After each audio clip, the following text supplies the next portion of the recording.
बिस्मिल्लाहिर्रहमानिर्रहीम। Dear students, welcome to excellence online education. Physics की class में खुशामदीद। आज हम फिजिक्स का एक न्यूमेरिकल है जो आपके सामने स्क्रीन पर मौजूद है। इस न्यूमेरिकल को हम सॉल्व करेंगे। ये न्यूमेरिकल दीवार और सीढ़ी से मुताल्लिक है, ठीक है। A wall and a ladder, इससे मुताल्लिक है। ये इक्विलिब्रियम का न्यूमेरिकल होता है जो कि चैप्टर नंबर 5 से हुआ।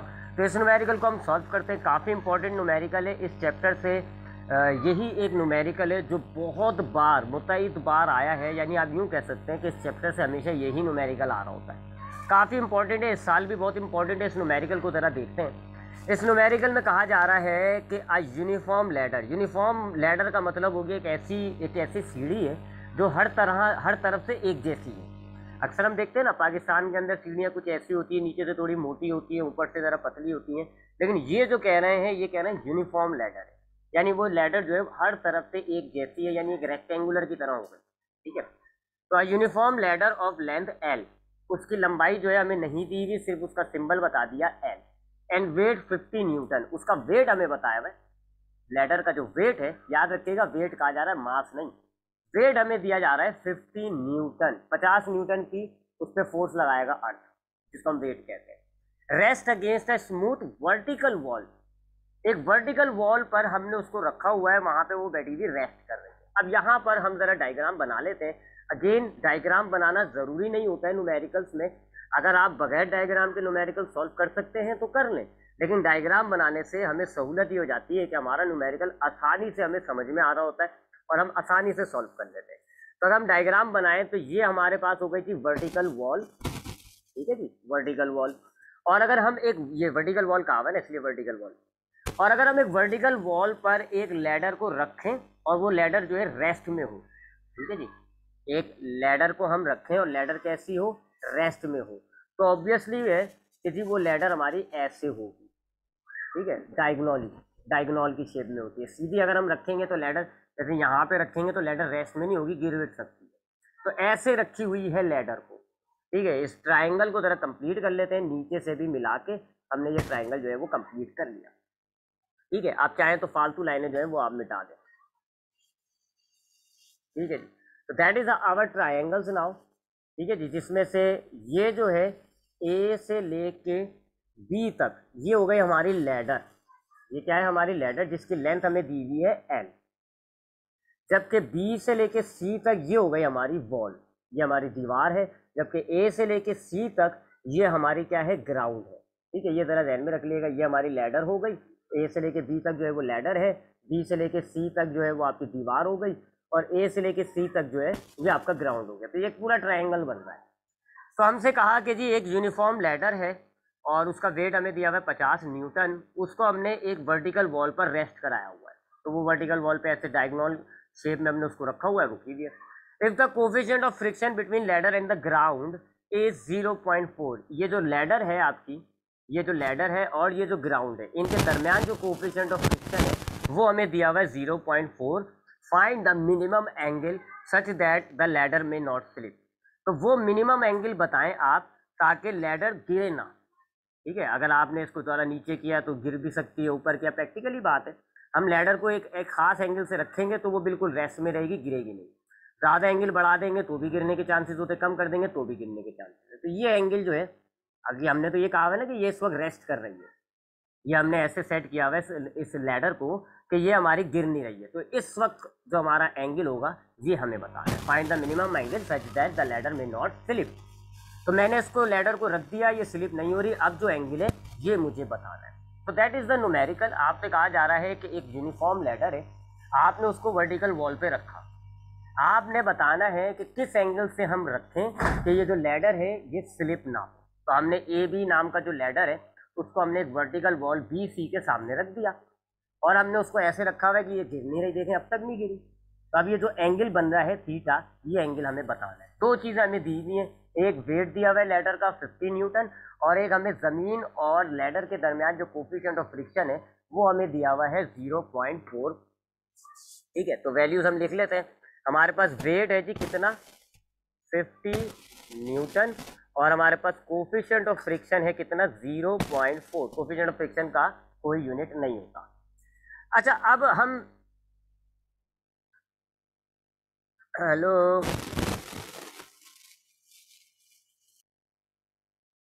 ठीक है जी, तो दैट इज द न्यूमेरिकल। काफी सिंपल सा लग रहा है जी। एक हमारे पास लैडर है ए बी के नाम से, हमने उसको बी सी नाम की एक वर्टिकल वॉल है उससे हमने टिका के रख दिया। ये लैडर हमारी स्लिप नहीं हो रही है, मे नॉट स्लिप नहीं हो रही। तो अब ये जो एंगल है ये हमें पता करना है। हमें जो है वो एक तो वेट दिया हुआ है लैडर का 50 न्यूटन और एक हमें कोफिशिएंट ऑफ फ्रिक्शन दिया हुआ है 0.4। अब ज़रा रिकॉल करें अगर हम थोड़ा सा कोफिशिएंट ऑफ फ्रिक्शन वाले मामलात को, तो हमारे पास ये ऐसा होता है जी कि ये हमारे पास एक सरफेस है और इसमें हमने जो है वो एक ऑब्जेक्ट रखा हुआ है। ठीक है जी। अब ये ऑब्जेक्ट सपोज करें जी मूव कर रहा है तो यहाँ सरफेस के कॉन्टेक्ट में एक फोर्स डिवेलप होती है जिसको हम कहते हैं फ्रिक्शन। ठीक है, अगर आप एक सरफेस पे रख के दूसरे ऑब्जेक्ट को मूव कराते हैं तो फिर ये जो दोनों ऑब्जेक्ट हमारे जिस सरफेस पर मिल रहे होते हैं, इस सरफेस पे एक फोर्स पैदा होती है जिसको हम कह रहे होते हैं फ्रिक्शन। फ्रिक्शन का फॉर्मूला होता है जी म्यू नॉट यानी कि coefficient of friction multiply by R. R कहते हैं जी रिएक्शन ऑफ द सरफेस को, जो हमारे जो सरफेस है वो ऑब्जेक्ट पे लगा रही होती है। ठीक है, तो ये जरा कोफिशिएंट ऑफ फ्रिक्शन का केस होता है। इसमें से अगर हम कोफिशिएंट ऑफ फ्रिक्शन निकालें तो फ्रिक्शन यानी कि फोर्स ही कह लो, फोर्स डिवाइडेड बाय या फ्रिक्शन डिवाइडेड बाय आर, ये हमारे पास कोफिशिएंट ऑफ फ्रिक्शन का फॉर्मूला होता है। रिएक्शन आप जानते हैं जी कि वो फोर्स जो हमारी सरफेस लगा रही होती है ऑब्जेक्ट पर आउटवर्ड होती है, बाहर की तरफ निकलती भी होती है। तो ये फ्रिक्शन के अंदर आता है जी कोफिशिएंट ऑफ फ्रिक्शन, जो मैंने आपको रिपीट कर दिया। अब अगर हम जरा यहाँ पर देखें तो हमारी ये जो लैडर है यहाँ इस पॉइंट पर बी पॉइंट पर हमारी वॉल से मिल रही है। यहाँ पर हमारी जो वॉल है इस लैडर पर एक बाहर की तरफ फोर्स लगा रही होगी जिसको हम कहेंगे रिएक्शन या फोर्स कह लेते हैं उसको हम। ये फोर्स लग रही होगी। ठीक है, जैसे अगर आप एक टेबल पर एक किताब को रख देते हो तब टेबल उस किताब पर ऊपर की तरफ फोर्स लगाती है जिसको आप क्या कहते हो, रिएक्शन ऑफ द सरफेस। बिल्कुल इसी तरीके से हमने जैसी ये लैडर इस दीवार पे रख दी तो अब दीवार इस लैडर पर एक फोर्स लगा रही होगी ऐसे बाहर की तरफ, मैंने उसको कह दिया फोर्स। ठीक है जी, फोर्स मैं उसको कह देता हूँ। ठीक है, तो अब हम जरा इस न्यूमेरिकल को सॉल्व कर रहे हैं। अब हमने क्या देखा जी कि हमारे पास ये लैडर डी पॉइंट पर दीवार से मिल रही है। हम जानते हैं जी कि जब भी जैसे कि टेबल पर अगर आप एक किताब को रखते हो तो अब यहाँ पे ये दोनों सरफेस कांटेक्ट में आ गई, तो अब जो टेबल है वो एक ऊपर की तरफ फोर्स लगा रही होती है, बाहर की तरफ फोर्स लगा रही होती है जिसको आप कहते हो आर या रिएक्शन ऑफ द सरफेस। बिल्कुल यहाँ पर भी ऐसे ही हो रहा है मामला। अब ये जो सीढ़ी है, ये जो लैडर है, अब ये दीवार से मिल गई तो अब दीवार इस लैडर पर एक ऐसे फोर्स लगा रही होगी, इस फोर्स को हम कहेंगे एफ। पहले इस एफ को निकालते हैं। अच्छा, एफ हो गया जी। एफ का फॉर्मूला हम निकालेंगे कोफिशिएंट ऑफ फ्रिक्शन वाले फॉर्मूले से। अभी आपको बताया जी friction is equals to coefficient of friction multiply by R. तो यहाँ ये फ्रिक्शन जो है मैं उसको ये एफ डिनोट कर रहा हूँ। बहरहाल फोर्स ही है दोनों, लिहाजा एफ से डिनोट कर रहा हूँ एफ। अब म्यू नॉट कितना है जी, कोफिशिएंट ऑफ फ्रिक्शन हमारे पास है 0.4 मल्टीप्लाई बाय आर। ठीक है जी। हमने मतई बार कई बार देखा है कि ये जो आर होता है ये वेट के बराबर होता है, लिहाजा इस आर की जगह हम वेट लिख देते हैं। तो ये हो जाएगा 0.4 मल्टीप्लाई बाय वेट। वेट हमें सवाल में दिया हुआ है 50 न्यूटन, लिहाजा हम 50 को 0.4 से मल्टीप्लाई करेंगे तो हमें वो फोर्स पता चल जाएगी दो दीवार जो है हमारी सीढ़ी पे लगा रही है। वो कितनी हो जाएगी जी, 50 को हम 4 से मल्टीप्लाई करेंगे 0.4, सो दैट इज 20 न्यूटन। तो 20 न्यूटन मैंने वो फोर्स निकाल दी जो हमारी दीवार, ये वाली फोर्स जो दीवार सीढ़ी पे लगा रही है। एक तो ये मामला किया है हमने क्या किया, हमने देखा चूंकि दीवार सीढ़ी से जुड़ गई तो अब दीवार सीढ़ी पर एक फोर्स लगा रही होगी। हॉरिजॉन्टल केसेस के अंदर हम इसको रिएक्शन कह रहे होते हैं। ठीक है, रिएक्शन कह रहे होते हैं तरफ। तो हमने वो फोर्स कैलकुलेट करनी है। हमने फ्रिक्शन वाला फॉर्मूला लिया, फ्रिक्शन फोर्स होती है, हमने इधर भी उसको फोर्स कह दिया। ठीक है, तो फ्रिक्शन वाला फॉर्मूला लिया, F is equal to coefficient of friction multiply by R. Coefficient of friction आपको दिया हुआ है 0.4, आर जो है वो वेट के बराबर होता है, लिहाजा हमने वेट डाल दिया और हमने ये फ्रिक्शन की ये जो फोर्स दीवार लगा रही है ये हमने कैलकुलेट कर ली। रिमेंबर यहाँ पर आपको लैडर और ग्राउंड के दरमियान कोफिशिएंट ऑफ फ्रिक्शन दिया होता है, यानी कि ये ग्राउंड, ये वाला ग्राउंड। ठीक है ना, आपको कोफिशिएंट ऑफ फ्रिक्शन आपने यहाँ लगाया, हालांकि दिया हुआ यहाँ का है, देखो ना पढ़ क्या है, लैडर एंड ग्राउंड। तो कोफिशिएंट ऑफ फ्रिक्शन एक्चुअल में हमें यहाँ का दिया हुआ है, इस जगह का कोफिशिएंट ऑफ फ्रिक्शन दिया हुआ है, हम यहाँ लगा रहे हैं, आंसर एक ही आता है, कोई फर्क नहीं पड़ता। हाँ, हम चाहें तो यहाँ से भी सॉल्व कर दें लेकिन न्यूमेरिकल बहुत बड़ा हो जाएगा, इतना टाइम नहीं होता हमारे पास। तो हम यहाँ पे ये कर देते हैं कि हम इस कोफिशिएंट ऑफ फ्रिक्शन को इधर का ही मान लेते हैं, कोई फर्क नहीं पड़ता, क्योंकि आप दीवार लगाए या ये लगाए, कोफिशिएंट ऑफ फ्रिक्शन तो आर पर डिपेंड करती है, आर वेट के बराबर होता है, तो एक ही जैसा होगा, दोनों तरफ एक ही जैसा कोफिशिएंट ऑफ फ्रिक्शन होता है। बहरहाल हम चाहें तो यहाँ पर भी हम कोफिशिएंट ऑफ फ्रिक्शन रख के एफ निकाल सकते हैं, थोड़ा लेंथी हो जाता है न्यूमेरिकल, उसको हम अवॉइड कर देते हैं। चले जी, हमने वो फोर्स मालूम कर ली जो हमारी दीवार सीढ़ी पर लगा रही है, कितनी है, 20 न्यूटन। अच्छा, अब आते हैं टेक्निकल पॉइंट ऑफ व्यू से। अब हम देख रहे हैं कि अगर इस डायग्राम को गौर से देखें, हमारी सीढ़ी यहाँ से ए पॉइंट से फिक्स है। मैंने आपको टॉर्क में बताया था, टॉर्क के अंदर मैंने आपको मामलात बताए, चले उसको भी इस वाली डायग्राम को मिटाते हैं, रॉड लेते हैं। मैंने आपको टॉर्क वाले मामलात में बताया था कि ये हमारे पास एक रॉड है, अगर इस रॉड को मैं एक पॉइंट से फिक्स कर दूँ, यहाँ से फिक्स कर दूँ, तो अब जब मैं फोर्स अप्लाई करूँगा तो ये गोल घूमेगा, जिसको हम कह रहे थे टॉर्क। ठीक है, अगर हमने एक पॉइंट से उसको फिक्स कर दिया किसी भी ऑब्जेक्ट को, तो अब उस पर जो फोर्स लगेगी वो टर्निंग इफेक्ट पैदा करती है, जिसको हम कह रहे होते हैं टॉर्क। यहाँ पर सीढ़ी जो है, अब अगर सपोज करें सीढ़ी स्लिप हो रही होती है, स्लिप सीढ़ी, ये जो लैडर है आपकी, ये स्लिप हो रही है, तो होगा क्या मामला कि आपका सीढ़ी यहाँ से फिक्स हुआ हुआ है, यहाँ से फिक्स हुआ हुआ है, सपोज करें आपने एंगल गलत रखा हुआ है, तो आपकी सीढ़ी यहाँ से फिक्स होती है, यहाँ से नीचे घूमती है, और ये पूरा मोशन बनाए तो ये गोल मोशन हो जाता है, टॉर्क है यहाँ पर। यहाँ सेकंड कंडीशन इक्विलिब्रियम की लगाएंगे हम। ठीक है, तो अगर हम सीढ़ी का मामला गौर से देखें तो ये हमारे पास सीढ़ी होती है, ए पॉइंट पर फिक्स होती है। लेट सपोज कि ये सीढ़ी हमारी रेस्ट नहीं है, बैलेंस नहीं है, गिर रही है, अब ये गिरेगी तो ये ऐसे नीचे मूव करती है, ऐसे हो जाती है। इस मोशन को कंटिन्यू कर लोगे तो आपको नजर आ रहा है कि ए फिक्स हुआ हुआ है और आपका ये टर्निंग इफेक्ट पैदा हो रहा है, यानी कि यहाँ टॉर्क होता है। ठीक है, तो यहाँ पे टॉर्क प्रोड्यूस हो रहा होगा। अगर हम जो है इसके अंदर एंगल की गड़बड़ कर दें, लैडर हमारी स्लिप हो जाए, तो यहाँ टॉर्क पैदा होगा, टर्निंग इफेक्ट पैदा होगा। लिहाजा अब हम यहाँ सेकंड कंडीशन का सहारा लेंगे।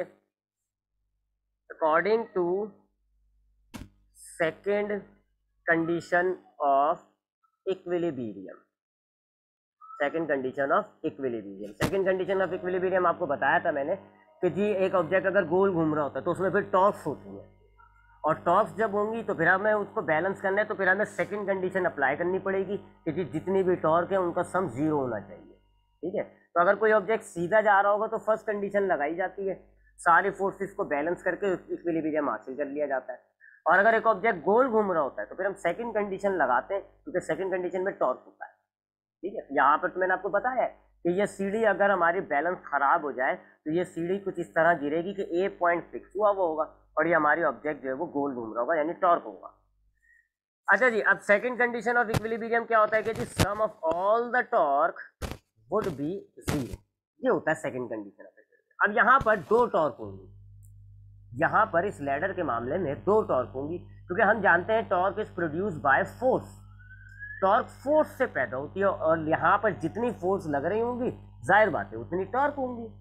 मैं कह रहा हूँ ना, हमारे पास इस सिचुएशन में दो फोर्सेस हैं और वही दो फोर्सेस टॉर्क प्रोड्यूस करेंगी। एक फोर्स तो हो गई है आपकी एफ, अगर आप इस एंगल को खराब कर दो, आपकी ये सीढ़ी गिर जाए, गोल मोशन होगा, दो टॉर्क होंगी। पहली टॉर्क होगी ड्यू टू दिस फोर्स, और दूसरी टॉर्क होगी जी इस लैडर के वेट की वजह से। इसका एक वेट भी तो है ना, वो भी तो फोर्स है, weight is also a force, लिहाजा दूसरा टॉर्क जो है वो वेट की वजह से प्रोड्यूस होगा। तो यहाँ हमारे पास दो टॉर्क होंगी, एक होगी टॉर्क 1 ड्यू टू एफ, वो जो दीवार ने फोर्स अप्लाई की हुई ना, उस फोर्स की वजह से जो टॉर्क प्रोड्यूस होगा उसको हम कहेंगे टॉर्क 1, और एक टॉर्क होगा जी उसको हम कहेंगे टॉर्क 2, और ये होगा जी due to weight of the ladder.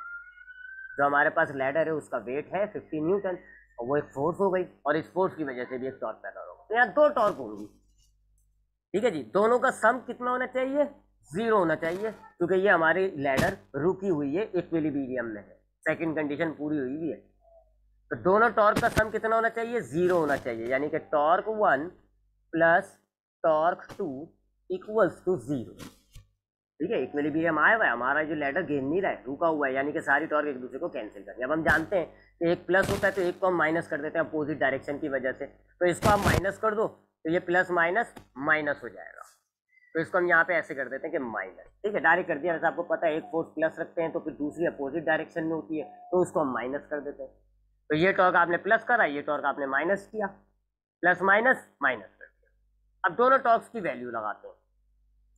Torque 1 कितना होगा जी? टॉर्क 1, क्योंकि ये हमारी इस फोर्स की वजह से प्रोड्यूस हो रही है, इस फोर्स की वजह से प्रोड्यूस हो रही है, तो फोर्स मल्टीप्लाई बाय, अब इस फोर्स का मोमेंट आर्म क्या होगा? इस पॉइंट पर लगाई जा रही है, ये सेंटर है, तो ये मोमेंट आर्म हो जाएगा सेंटर से, फोर्स के पॉइंट से सेंटर तक का फासला, BC would be the moment arm. तो पहली टॉर्क जो है वो प्रोड्यूस हो रही है जी इस फोर्स की वजह से, हमने रखा force multiply by moment arm, क्या हो जाएगा? ये BC।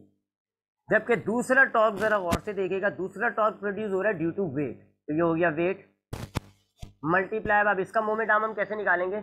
वेट जो है वो सेंटर से अप्लाई होता है, ये हमारे पास लेडर का सेंटर आ गया, ठीक है ना। आपने एक पढ़ा होगा सेंटर ऑफ ग्रेविटी का टर्म ना मैट्रिक क्लास में, तो जो पूरी बॉडी होती है उसका वेट बिल्कुल सेंटर से अप्लाई हो रहा होता है, उस पॉइंट को हम कहते हैं centre of gravity.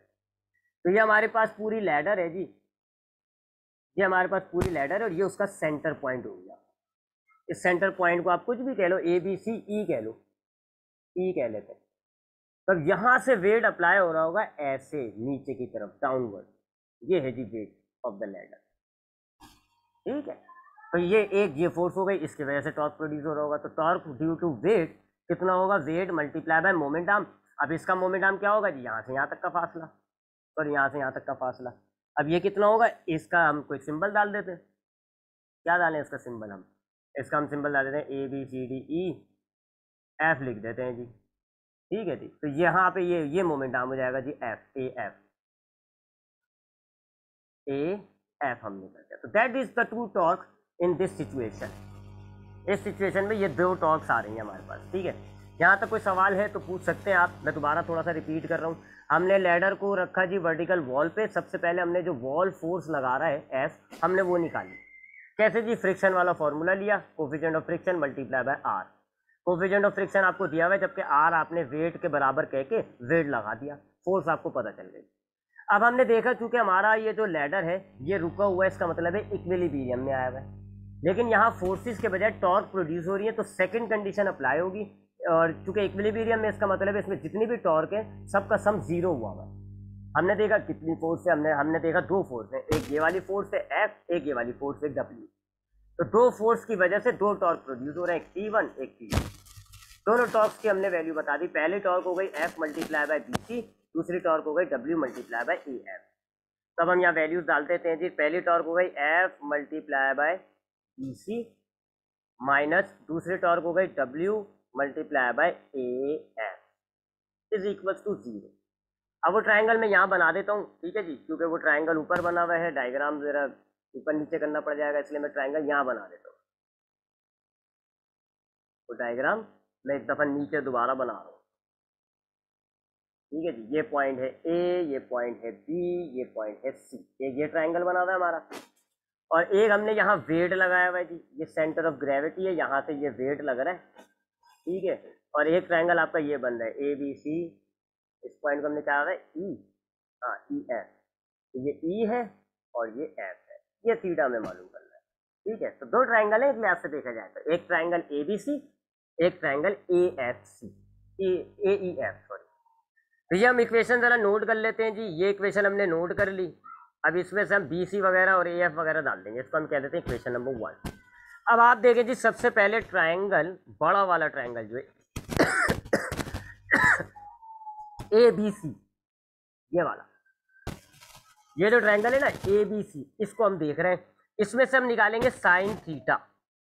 Sine theta क्या होता है? परपेंडिकुलर अपॉन हाइपोटेन्यूज, ठीक है जी।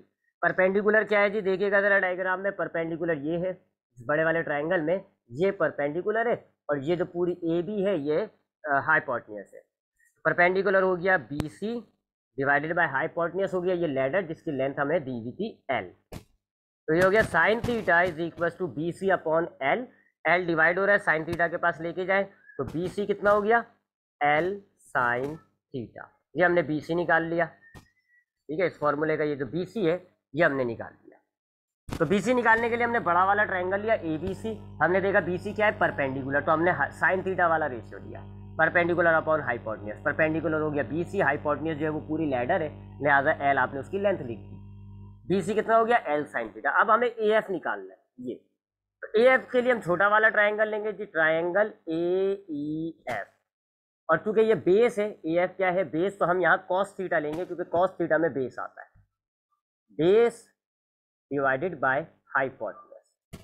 ठीक है जी, बेस हमारे पास कितना हो गया ए एफ, जबकि हाइपोटेन्यूज जो है ना जी, हाइपोटेन्यूज देखें पूरी लैडर नहीं है, ये लैडर का सेंटर पॉइंट है, यानी हाफ लैडर है। ये पूरी जो है ये एल है, जबकि ए से लेके ई तक का जो है ये हो जाएगा एल डिवाइडेड बाय 2। ठीक है ना, क्योंकि सेंटर ऑफ ग्रेविटी बिल्कुल सेंटर का पॉइंट होता है, यानी मिड पॉइंट होता है, दोनों तरफ बराबर तकसीम हो जाती है। तो ये ए बी जो है ये पूरी लेंथ है लैडर की, यानी एल, और ए ई जो है ये हाफ ऑफ द लैडर है, तो हाफ को आप कैसे लिखते हो, एल अपॉन 2। तो हाइपोटेन्यूज जो है यहाँ पे ए ई कितना है, L upon 2 cos theta. L upon 2 इधर लेके जाएं तो ए एफ भी आपके पास आ गया कितना, एल अपॉन 2 कॉस थीटा। ये आपके पास ए एफ भी आ गया। अब दोनों वैल्यू आप इक्वेशन नंबर 1 में डाल दें, ये इक्वेशन नंबर 1 जो है इसमें डाल दें, तब हो जाएगा F multiply by B C की जगह आ गया L sine theta, minus W multiply by A F की जगह आ गया L upon 2 cos theta is equals to 0। ठीक है जी, अब हमने इसको बस सिंप्लीफाई करना है और इसमें से हमें थीटा मालूम करना है। फोर्स हमने निकाली थी, देख लें जी कितनी निकाली थी हमने, 20, ये लिखी हुई फोर्स, जबकि वेट है हमारे पास 50। दोनों वैल्यूज हम डाल देते हैं। फोर्स हमारे पास हो गई 20 multiply by L sine theta, minus weight हमारे पास है 50 multiply by L upon 2 cos theta equals to 0। 2 1 ज़ा 2, 2 25 ज़ा 50। अब हो गया जी हमारे पास 20 एल साइन थीटा, ये सब माइनस का है जी, इसको हम 0 की तरफ लेके जाएंगे प्लस हो जाएगा, तो इज इक्वल्स टू के दूसरी तरफ ले गए हम, माइनस से ये हो जाएगा प्लस 25 एल कॉस थीटा, नीचे का 2 कट चुका है, तो ये 2 कट चुका था, 25 बचा था, चूंकि माइनस का था इसको दूसरी तरफ लेके गए, प्लस हो गया। एल से एल भी हमने काट दिया, क्या बचता है जी, 20 sine theta equals to 25 cos theta. ठीक है जी, कॉस को इधर ले आए, 20 को इधर ले आए, दोनों मल्टीप्लाई हो रही है, अब दूसरी तरफ जाके डिवाइड हो जाएंगी, तो ये हो जाएगा sine theta divided by cos theta, और ये हो जाएगा 25 डिवाइडेड बाय 20। ठीक है जी, आपने दोनों जो वैल्यूज मल्टीप्लाई हो रही थी दूसरी तरफ लेके चले गए, डिवाइड हो गई। हम जानते हैं आइडेंटिटी, हमें पता है जी, साइन अपॉन कॉस जो है वो 10 के बराबर होता है, तो tan theta is equal to 25 को आप 20 से डिवाइड करेंगे तो आएगा 1.25। 10 को दूसरी तरफ लेके जाएंगे तो tan इनवर्स हो जाएगा, tan इनवर्स 1.25। और अब 1.25 का tan इनवर्स निकाल लेते हैं हम कैलकुलेटर, साइंटिफिक कैलकुलेटर की मदद से, तो यह आता है जी tan इनवर्स हुआ, ये हो गया 1.25, द आंसर इज 51.3। थीटा कितना आ रहा है, 51.3 डिग्री, ये हमारा एंगल आ गया। तो थोड़ा सा कॉम्प्लिकेट है, थोड़ा सा बड़ा है, इसीलिए आता है। ठीक है, यहाँ हमारा ये न्यूमेरिकल सॉल्व हो गया। देखिएगा दोबारा, हमारे पास एक लैडर दी हुई थी ए बी के नाम से, हमने उसको एक बी सी नाम की वर्टिकल वॉल पर रख दिया, हमने बिल्कुल बिल्कुल एडजस्ट करके रखा, इक्विलिब्रियम में आ गया, नहीं गिर रही, इक्विलिब्रियम में मूव भी नहीं कर रही। एंगल हमें पता करना है, हमने ट्राइंगल बना दिया ए बी सी। सबसे पहले हमने देखा कि ये बी पॉइंट पर चूंकि लैडर टच में आ गई, लिहाजा बी पॉइंट से आपकी जो वॉल है लैडर पर एक फोर्स अप्लाई कर रही होगी, ये हमने फोर्स बताई और उसकी हमने वैल्यू निकाली। कौन से वाले फॉर्मूले से, फ्रिक्शन वाले फॉर्मूले से। Force is equal to coefficient of friction multiply by R. Remember R weight के बराबर होता है, लिहाजा आर की जगह हमने वेट डाल के फोर्स मालूम कर ली। ये फोर्स हमें आ गई 21। अब हमने देखा चूंकि हमारे पास ये जो ऑब्जेक्ट है ये गोल घूमेगा, तो इक्विलिब्रियम कौन सा होगा, सेकंड कंडीशन इक्विलिब्रियम आया हुआ है। सेकंड कंडीशन के मुताबिक आपके पास इक्विलिब्रियम कब आता है, जब सारी टॉर्क का सम 0 हो। हमने देखा कि यहाँ पर हमारे पास दो फोर्स हैं, एक ये वाली F, एक ये वाली W। तो दो फोर्स की वजह से भी दो टॉर्क प्रोड्यूस हो रहे होंगे, एक को आपने कहा टॉर्क 1, एक को आपने कहा टॉर्क। ये टॉर्क 1 की वैल्यू बनाई आपने, ये टॉर्क 2 की वैल्यू बनाई, दोनों आपने डाल दीजिए। ठीक है, तो दोनों का सम कितना होगा, 0। यहाँ सम के बजाय माइनस क्यों आ रहा है, क्योंकि एक को हम नेगेटिव ले लेंगे, अपोजिट डायरेक्शन होगी तो एक को हम नेगेटिव ले लेंगे, तो यूं नेगेटिव हो गया। अब हमारे पास इक्वेशन क्या बनती है, F multiply by B C minus W multiply by A F. अब क्या करोगे, आप दोनों बड़ा और छोटा ट्राइंगल कंसीडर करके BC और AF निकालोगे। तो आप BC जो है वो बड़ा वाला ट्राइंगल कंसीडर करेंगे, ये वाला ABC, इस वाले ट्राइंगल को कंसीडर करेंगे, साइन थीटा लेके BC निकाल लेंगे, क्या आएगा, L साइन थीटा। और ए एफ जो है वो हमारे पास ये है, लिहाजा इसके लिए हम छोटा वाला ट्रायंगल लेंगे ए ई एफ, और इसमें से हमने बेस निकालना है, तो कॉस थीटा का रेशियो लोगे, ये आपके पास ए एफ आ जाएगा। इसको आप इक्वेशन 1 में डालें, सिंप्लीफाई करेंगे, आंसर आ जाएगा। तो ये था जी numerical of chapter number 5 which is the most important numerical. ये न्यूमेरिकल आप लोग बस एक ही न्यूमेरिकल है, कौन सा इतना मुश्किल है, एक दफ़ा 2 दफ़ा आप खुद कर लो तो इसकी प्रैक्टिस हो जाएगी।